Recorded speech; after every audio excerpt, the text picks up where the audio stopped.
Hindi na lumalamig ang aircon nito dahil natanggal ang magnetic plate ng compressor.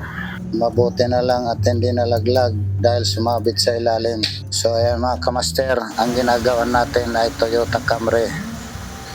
So galing to ng Maynila at mabuti na lang at hindi nalaglag sa ilalim. Kaya yan ang tinatanggal natin dahil napakasikip sa ilalim. Ang akala nila naubusan lang ng preyon. Nung chinik natin, tanggal pala ang magnetic plate. So ayan mga kamaster, natanggalan natin pero mukhang sira din pala. Mabuti na lang at meron kami nagkasya dito na magnetic plate.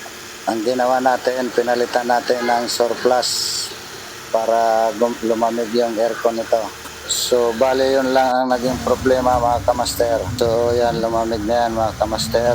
At natuwa yung may-ari kasi nakatipid siya. So please subscribe, follow, like, and share.